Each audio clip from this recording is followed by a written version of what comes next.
Okay, I believe this is part 16. Okay. Our revelations? Our? Responded Rothman. I'm going to go back a little further here. Man, said the ants, you are so deep, O Allah. Aren't heavy, said Mutt by himself in its Scooby voice. The huge monster that Allah called the Daba suddenly said in a booming, deep, thunderous voice that shook all the desert, mankind has no faith in our revelations. Our revelations? Our? Responded Rahman. Is this thing you as well, O Allah? So you can be as ubiquitous as the God of the Bible? The little partly hairy midget who called itself Allah said, it will come out of 3 times. It will come out 3 times from some desert and then go back into hiding, then from some village, and finally from Al-Masjid Al-Haram. There are so many who will report that it will come out from the Haram of Mecca. But I have picked this place in the desert, the Black Rock Desert, far from Mecca, for our religion is dying and needs to be revived. It is dying thanks to the evil of the internet. It is a dry land surrounded by mountains, as thou seest. Our prophet said the beast will emerge from this place. It was a very small area. Suddenly, a rainbow of words in Arabic began to shoot out of the midget Allah's mouth. Words that Rahman again couldn't understand since he didn't know Arabic, but it came out as...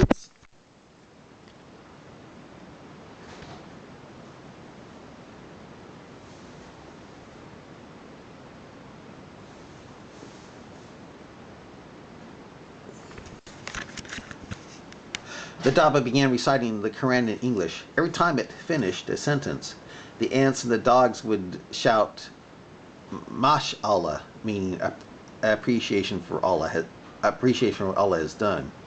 After a few more scriptures, Rahman noticed something running on the playa, getting closer and closer to the partay. When he got a good look at it, he gasped to see that it was a running man made totally out of rock, looking like the Thing from the Fantastic Four. Allah said, this is the rock that ran off with the clothing of Musa when he wanted to show... excuse me. I'll read this again. Allah said, this is the rock that ran off with the clothing of Musa when we wanted to show the Israelis that Musa was the best of whom we created when it came to genitalia. As you will read, it bothered us that they, the Israelis, thought the modesty of Musa was due to Musa not being a modest Musa, but because they thought he might have a secret case of scrotal hernia, and that he might be embarrassed about it. Well, we showed them when this very rock you see before you ran off with Musa's clothing, making Musa run off naked and angrily at this rock, striking it with another rock while shouting, "Oh, stone my clothes! Oh, stone my clothes!"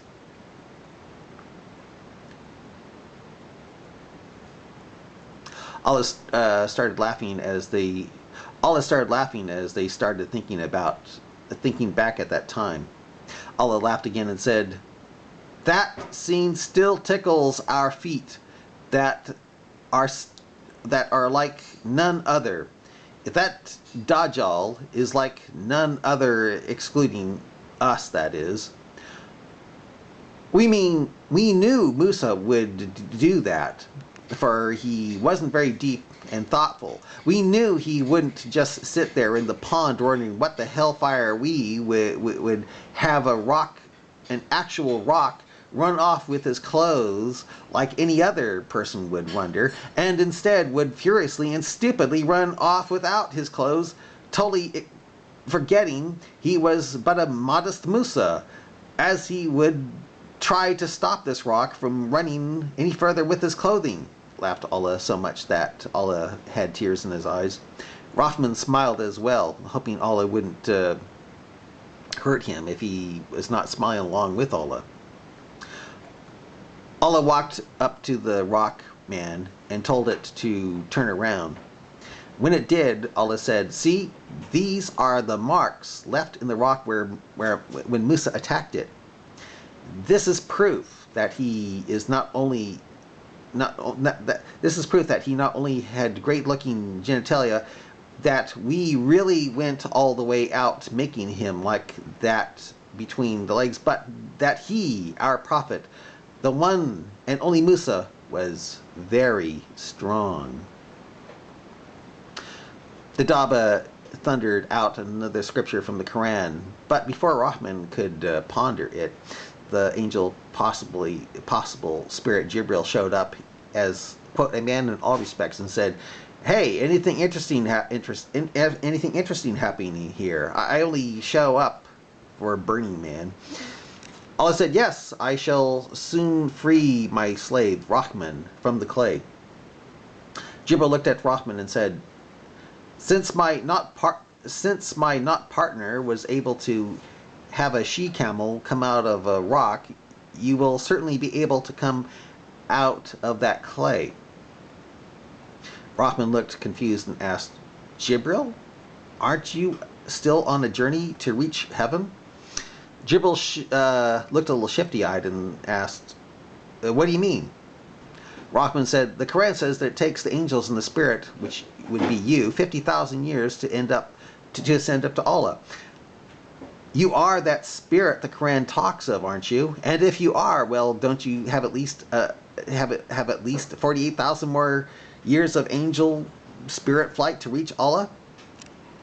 Jibril smiled, blinked, nodded, made a smacking sound with his tongue, then bent down and hugged Rahman, saying, "Tell me you can't read. If you say you can't, and I squeeze you to near death for saying you can't read, you know that I'm Jibril." Rahman shouted out, "So it was you who kept on squeezing Muhammad? May Allah pray, may that man over there pray on him and give him blessing. Every time he said he couldn't read, I thought it was you. The Quran and Hadith are not clear on just what or who it was that was squeezing Muhammad near death every time he said he couldn't read." Allah displayed a broad, toothy grin of anger. Fury was in Allah's eyes. He asked Rahman, "Did you say the Quran is not clear on something?" Rahman begged Allah to forgive him, reminding Allah that he was going to blow himself up in a casino. With that, Allah calmed with a contented expression now on his face. Rahman looked at Jibril and asked, "Why were you squeezing Muhammad, may you, Allah, pray on him and give him blessing, every time he said he couldn't read? So far, no one that I'm aware of has ever found an answer to such an action from you. I mean, by the time you finished squeezing him to near death, every time he said he couldn't read, I've got to put that couldn't here. Every time he said he couldn't read,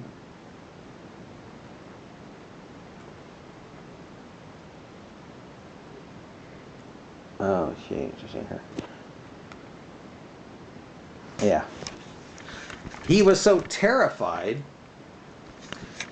thinking he was demon possessed, that he even tried to throw himself down a mountain to his death, like the pigs described in Allah's Injil when Jesus cast demons into them. Demons previously from the man who called himself all that at least once when describing himself, for he was many demons. Jibril sheepishly replied, I had a soft spot in my heart for the mentally challenged, and I was just hugging him to show my affection over the reality that poor Muhammad, may he over there pray on him and give him blessing, was too mentally challenged to read. That's all. For one thing, after I squeezed him to near death every time he said he couldn't read, it then dawned on me that I'm pretty stupid myself, since I didn't even have a book on me for Muhammad, may he over there pray on him and give him blessing, did have a book on me to, yeah, since I didn't have a book on me for Muhammad, may he over there give him, pray on him, give him blessing, I didn't have a book on me to read. Boy, did I feel like an idiot myself when I was not only telling a mentally challenged guy to read who couldn't read, but had no book on me for him to read. Stupid. What the hellfire was I thinking? Stupid. Oh well. Yeah.